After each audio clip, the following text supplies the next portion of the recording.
Mesdames, Messieurs, bonjour. Bienvenue aux 12 heures de ce 21 janvier à la une de l'actualité. Le Premier ministre Abdelaziz Jarrad instruit les membres du gouvernement d'accorder plus d'importance au texte de loi fourni par les différents secteurs ministériels dans le but d'améliorer leur qualité et optimiser le temps.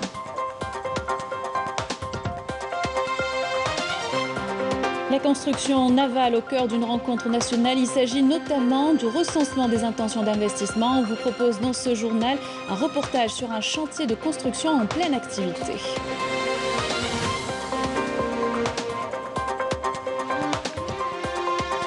Et zoom dans cette édition sur le FinLab de la Bourse d'Alger, un laboratoire qui regorge d'idées innovantes, notamment pour le monde de la finance. Bienvenue à tous, je vous le disais, un titre, ou plutôt avant de développer ces titres, séance plénière ce matin au Conseil de la Nation. À l'ordre du jour, des questions orales adressées à des membres du gouvernement.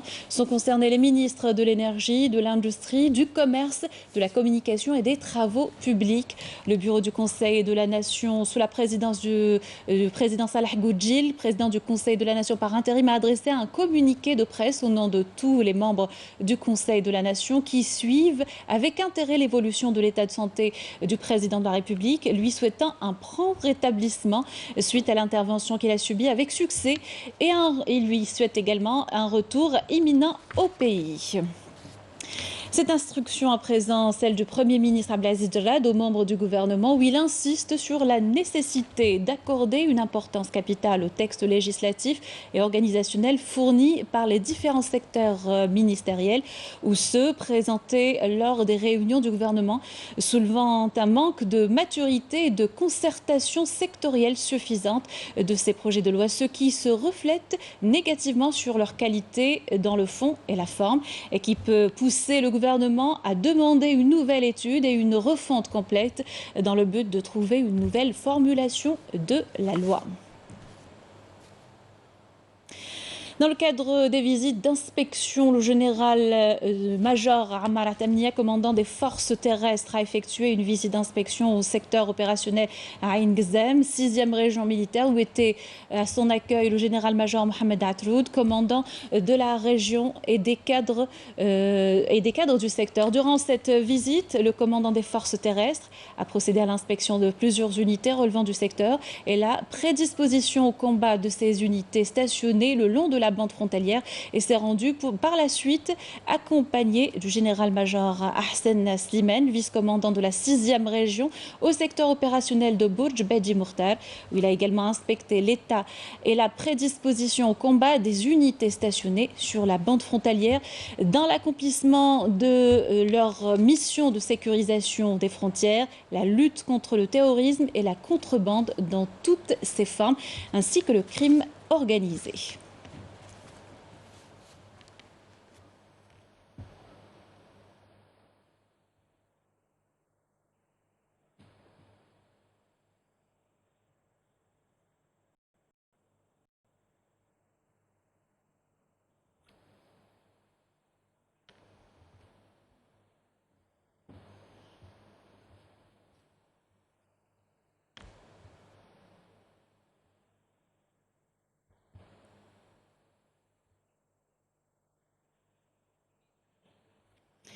La construction navale au cœur d'une rencontre nationale aujourd'hui. Il s'agit notamment du recensement des intentions d'investissement dans ce segment, la maintenance et la réparation des bateaux et le dispositif dédié à la pêche dans les hautes mers également concernés. La rencontre se tient au siège du ministère de la Pêche et des Productions halieutiques.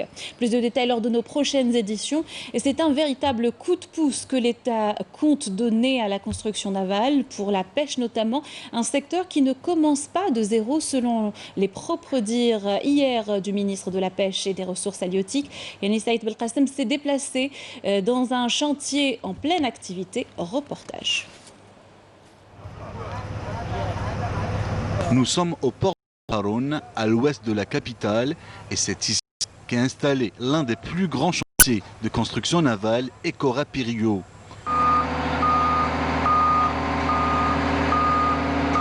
Plutôt impressionnant, ce site s'étend sur 15 000 m² et spécialisé dans la construction des navires, bateaux, barques, en acier, en aluminium, mais aussi en fibre de verre. Madine Algéria. Cette coentreprise publique chargée de construction intervient également à la réparation, une activité demeurant fort rentable et qui leur a permis de rester à flot en cette période de turbulence. Je viens de récupérer mon bateau. D'ailleurs, je remercie tous les employés pour le travail qu'ils font. C'est une bonne chose qu'il y ait un atelier de réparation dans ce port de construction navale. Et en termes de distance, cela me convient. Ça m'empêche d'aller vers d'autres ports qui sont loin. Et la réparation s'est faite en un mois et ça m'a coûté moins cher. Aujourd'hui, le chantier et ses 120 salariés réalisent différents modèles, principalement des bateaux de travail, de petites embarcations aux plus volumineux. Et depuis peu, Ecorep Rio se retrouve avec un carnet de commandes amoindri. Les commandes ont diminué considérablement depuis quelque temps déjà. Nous avons aussi un manque de moteurs. Par exemple, ce mois, nous avons réalisé 4 navires. Je me rappelle, entre 2015 et 2018, nous réalisions 8 navires en l'espace d'un mois. Des navires avec des dimensions différentes, allant de 7 à 12 mètres de longueur.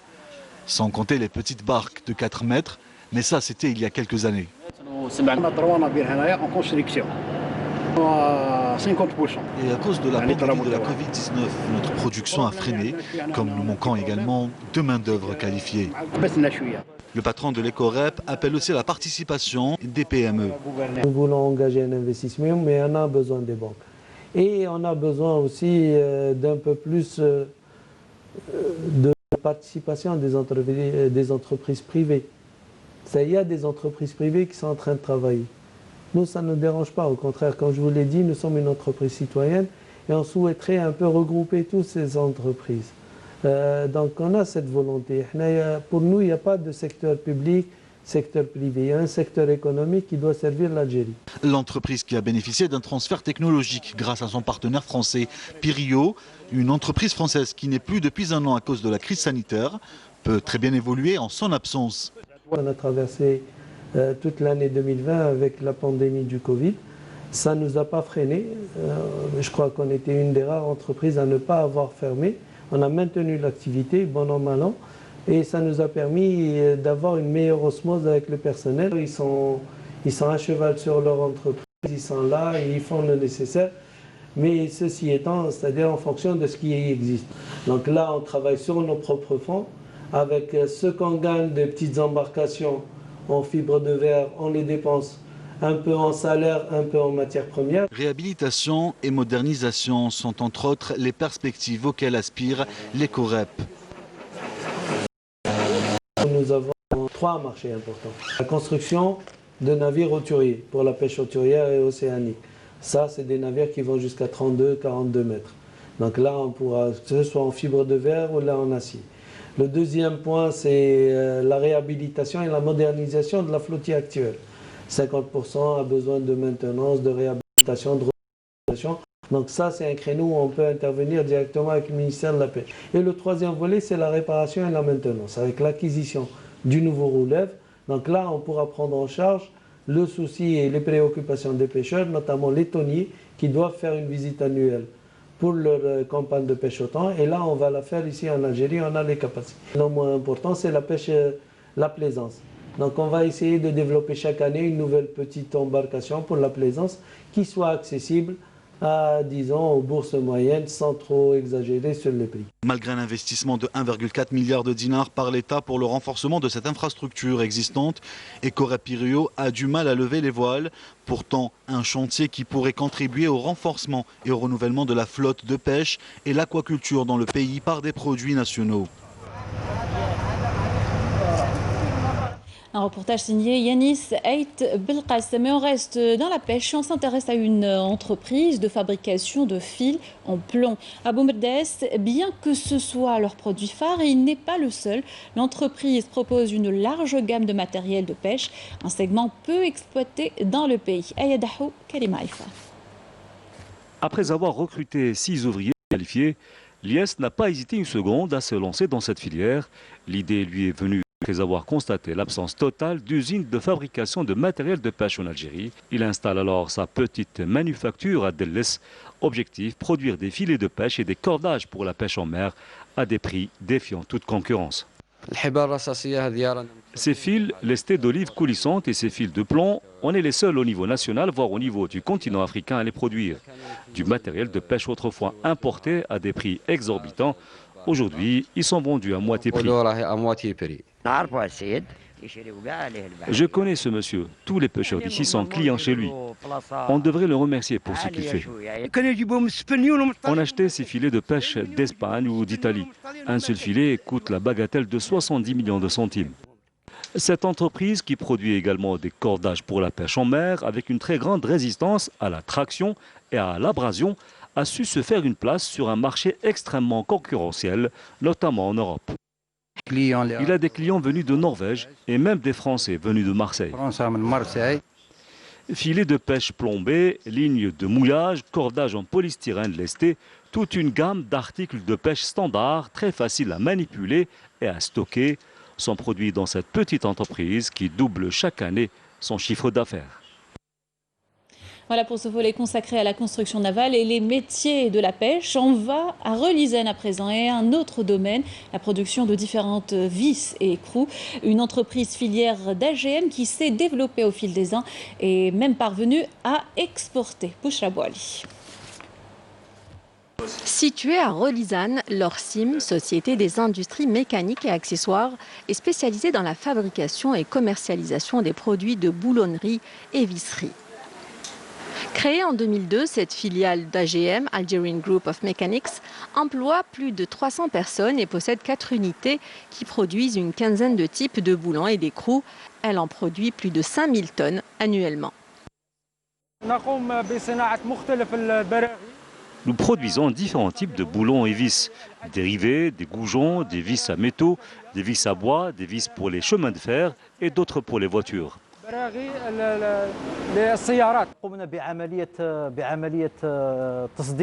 Nous avons déjà effectué une opération d'export vers des pays africains comme la Libye et la Tunisie. Actuellement, nous sommes en train d'intégrer des produits spécifiques très demandés sur le marché. Nous visons notamment la boulonnerie automobile. Sont demandés au marché, mais surtout, ce qu'on vise, c'est la boulonnerie automobile. Le tissu industriel métallurgique de la wilaya de Relizane s'est par ailleurs étoffé par le projet de fabrication de panneaux isolants dans la zone de Sidertab. Concrétisé en 2019, le projet en question permet la production de 1 500 000 m² de panneaux isolants. Les panneaux isolants sont utilisés dans la fabrication des cabines sahariennes, les dépôts, dans la couverture des usines et dans les chambres frigorifiques. Grâce à cette usine, j'ai pu apprendre le métier. Nous avons été formés à de nouvelles techniques de production pour améliorer la qualité de nos produits. À Relizane, les opérateurs économiques qui veulent investir davantage pour développer leur région espèrent trouver un climat d'affaires plus favorable. De l'industrie au service et précisément ceux développés dans le FinLab de la Bourse d'Alger. Ce laboratoire regorge d'idées innovantes, notamment pour la finance. Saïda Mayouf nous en fait découvrir quelques-unes. La place financière s'est dotée récemment d'un FinLab, ou laboratoire de la finance, dédié au développement de l'innovation technologique dans le marché financier. Pour Ben Mouhoub, le directeur général de la Bourse d'Alger, le FinLab est né à partir d'un manque à gagner en matière d'accompagnement du boom sans précédent des nouvelles technologies. Il devient nécessaire pour l'Algérie de réfléchir en fait sur des solutions technologiques qui pourrait donc booster d'abord le système financier, apporter de l'amélioration, de la transparence et permettre aussi, en objectif ultime, une meilleure inclusion financière pour permettre en fait à tous les Algériennes et les Algériens de pouvoir accéder aux services, différents services financiers à travers l'utilisation des nouvelles technologies. Abdelhakim Barrah, président de la commission de surveillance en opération de bourse, la COSOB, a pour sa part soutenu que ce laboratoire regroupant les acteurs financiers tels les compagnies d'assurance, les banques et les universités s'attellera à transformer en business des idées innovantes visant la modernisation du secteur financier. La première étape était la réflexion autour de la mise en place d'un FinLab avec les banques publiques, les assureurs et les institutions du marché. L'objectif de ce FinLab était de favoriser l'éclosion d'un écosystème qui serait favorable à l'innovation, notamment dans le domaine des fintech, des insurtech et tout ce qui est innovation pour le marché. Ce qui nous permet de ne pas être déconnectés, de ne pas accroître la fracture numérique et surtout d'offrir des produits de qualité aux investisseurs. Lancé par la COSOB en collaboration avec le ministère des Finances et la Société de Bourse d'Alger, le laboratoire de FinTech regroupera en son sein un acteur de taille, à savoir les startups activant dans le secteur de l'innovation technologique applicable aux services financiers. Il y a tellement de projets, il y a beaucoup de start-up aujourd'hui qui naissent en fait en Algérie. Il y a beaucoup de jeunes qui investissent dans ces domaines-là. Donc on essaye de créer une espèce de pont entre cette jeunesse, on va dire entre guillemets technologique et leurs idées, et de trouver leurs applications au niveau de ces acteurs eux-mêmes. Donc il y a par exemple dans le domaine des assurances, l'ASA par exemple a un incubateur. Les startups, c'est justement un incubateur de startups qui travaille dans ce domaine. Nous avons travaillé avec le ministre délégué aux startups et à l'économie de la connaissance pour une cartographie des startups qui activent dans le domaine des insurtech, des fintech et tout ce qui est relié à la finance. Donc bientôt, nous allons faire une journée pour rapprocher justement le travail de ce FinLab également, c'est de rapprocher les compagnies d'assurance, les banques avec les startups. Le champ d'intervention du FinLab s'étendra du financement alternatif des entreprises jusqu'au paiement en ligne en passant par la gestion d'épargne et les prêts afin d'offrir aux clients des services de meilleure qualité et moins coûteux. Et en cette période de pandémie, les entreprises de livraison redoublent d'imagination pour satisfaire la demande croissante. L'une d'entre elles propose un service qui s'adresse à notre communauté à l'étranger. En un seul clic, on peut offrir et faire livrer des produits à ses proches en Algérie. Rima Amari. Allô, oui, bonjour madame, c'est le service Temtemouane. Je vous appelle pour vous prévenir qu'un membre de votre famille vous a payé des courses depuis l'étranger. Donc vous allez être contacté par un livreur d'ici peu pour être livré, d'accord? Et vous ne payez rien, madame, tout a été payé. La tendance du digital s'est confirmée ces derniers mois et cette super application multiservice en est la preuve. Désormais, les Algériens établis à l'étranger peuvent commander des courses alimentaires ou faire du shopping, le tout directement livré à domicile de leurs proches en Algérie. Alors aujourd'hui, notre application permet à la diaspora, donc aux Algériens résidant à l'étranger, via notre application, de commander des services et des produits, que ce soit des produits alimentaires ou des produits électroménagers ou des vêtements. En 3 clics, ça leur permet de commander et ici, notre réseau de partenaires, donc les commerçants algériens, vont pouvoir acheminer grâce à nos livreurs les produits chez les familles des gens de la diaspora. En plus de contribuer significativement à l'accélération digitale en Algérie, cette application participe au développement économique du pays en générant des rentrées en devises pour l'Algérie, comme nous l'a confié ce jeune CEO de cette entreprise. Effectivement, on avait déjà l'ambition de lancer ce service-là même avant Covid, mais Covid a accéléré les choses et aujourd'hui on répond à une problématique très simple, c'est de limiter le déplacement des proches des Algériens de l'étranger, donc pour faire leurs courses. Et donc c'est très important puisqu'ils sont livrés à la maison, vraiment à domicile. Autre chose qui est très intéressante à souligner dans cette conjoncture économique, c'est le manque de devises, ou en tout cas l'affaiblissement des devises du pays. Donc en faisant ça, notre application permet le paiement en devises, donc locales, internationales, donc euros, pounds ou dollars, qui sont ensuite acheminés en Algérie. Donc la Banque d'Algérie récupère la devise et nous, dans notre banque locale, on récupère les dinars qui nous permet de payer le réseau de nos commerçants. La diaspora ne peut plus retrouver ses proches depuis presque une année à cause de la Covid. Des proches qui peuvent éprouver des difficultés économiques compte tenu de la situation actuelle, mais il n'a jamais été aussi simple de les aider. Alors nos clients viennent principalement d'Europe, en particulier la France, mais beaucoup l'Angleterre. Et la surprise, c'est que la majorité d'entre eux viennent aussi des États-Unis et du Canada. Une manière qui permet à notre grande diaspora algérienne installée en dehors de nos frontières de préserver le lien avec ses proches et d'être solidaire avec eux en cette période si particulière. Focus à présent sur le projet de liaison autoroutière entre le port d'Oran et l'autoroute Est-Ouest. Cette réalisation économiquement stratégique arrive bientôt à terme. Elle aura un impact considérable sur le trafic depuis et vers le port d'Oran. Walid Yousfi. S'étendant sur 26 km, cette nouvelle voie d'évitement reliant le port d'Oran à l'autoroute Est-Ouest est l'un des projets les plus importants réalisés dans la wilaya d'Oran ces dernières années. Un projet composé de 2 parties, dont une dédiée à l'élargissement du port. Le taux d'avancement est déjà à plus de 80%. Ce projet permettra d'augmenter les capacités d'accueil des conteneurs, passant de 326 000 à 1 million de conteneurs par an. Quant à la seconde partie, elle consiste en la réalisation d'une nouvelle voie reliant l'entrée est du port d'Oran avec l'autoroute Est-Ouest. Ce premier tronçon s'étend sur 8 km. الشاطئ الأول نحن متواجدون فيه على مسافة 8 كيلومتر. الطريق الذي يربط La voie qui relie le port d'Oran à l'autoroute Est-Ouest fait partie des nombreux projets réalisés par la wilaya. L'élargissement du port est pratiquement en cours de finalisation. Quant à la partie qui concerne la nouvelle autoroute, elle a connu un très bon avancement en termes de réalisation.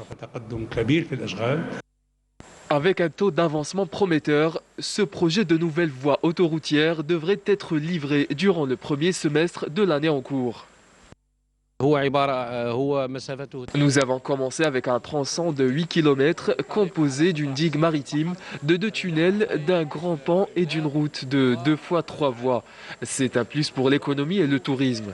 2 fois 3 voies يعني هذا المشروع سيعطي حركية اقتصادية سياحية.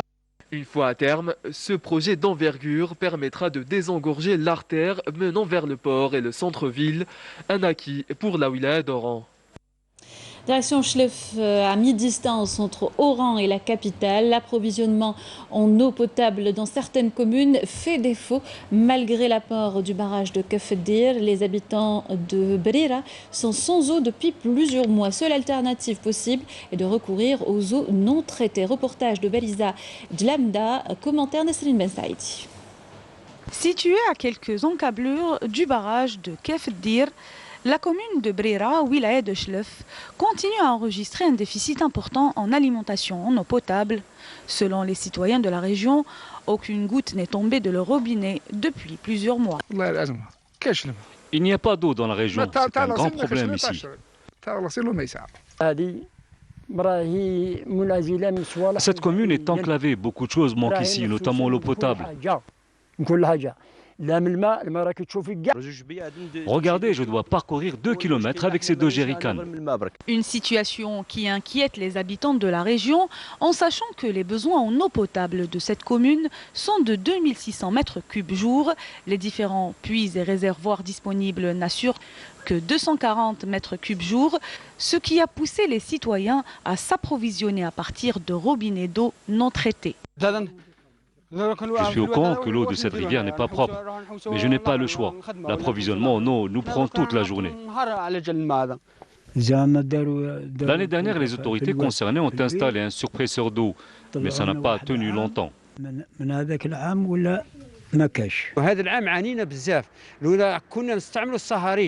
Le problème s'est accentué cette année. Avant, on pouvait alimenter la région avec des citernes assurées par l'APC, surtout ici à Brira.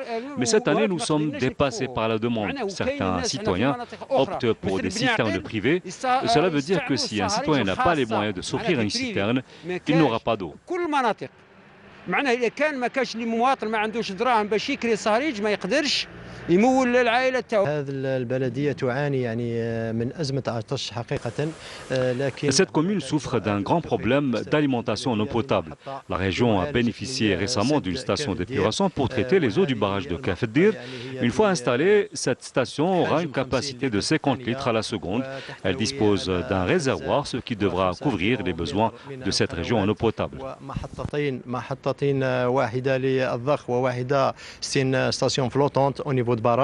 Une fois achevé, ce projet devra couvrir les besoins de plus de 20 000 habitants en eau potable. Et on arrive à la situation sanitaire. 265 nouveaux cas confirmés de coronavirus, 194 guérisons et 6 décès enregistrés au dernier bilan du comité scientifique de suivi de la pandémie. Et les opérations militaires se poursuivent le long du mur de la honte depuis l'agression marocaine contre des manifestations sahraouis el-Gargarat le 13 novembre dernier. Et au volet diplomatique, l'ambassadeur de la République arabe sahraoui en Éthiopie et représentant de la race auprès de l'Union africaine, Lamine Abali, a indiqué attendre de la prochaine réunion du Conseil de paix et de sécurité africain prévu le mois prochain un nouveau départ décisif dans le processus du règlement de la cause sahraoui. Retour dans le pays pour terminer notre journal en beauté. On vous fait visiter ou revisiter la mosquée Ketchaoua. L'édifice historique fait partie du patrimoine classé de la basse Casbah d'Alger. Un bijou architectural avec son style éclectique, à commencer par son imposante porte. Reportage Hafsa Ghani, commentaire Yasmine Massaoudi. Cette porte, véritable objet d'art, est seul témoin de ce que fut la mosquée Ketchaoua avant sa démolition en 1844 et conservée au Musée national des antiquités et des arts islamiques depuis plus de 150 ans.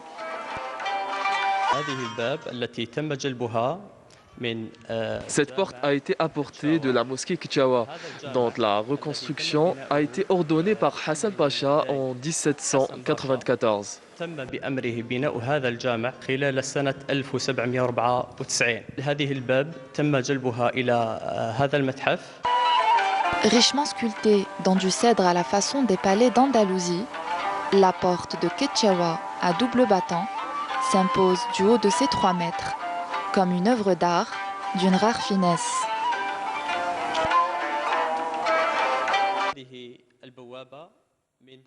Cette porte est ornée de décorations symétriques. On en trouve 4 de chaque côté. En bas, nous remarquons que les dessins en relief du côté gauche sont presque similaires à ceux de droite, avec de légères différences. Par exemple, ici, on distingue ce giroflier qu'on ne trouve pas de l'autre côté.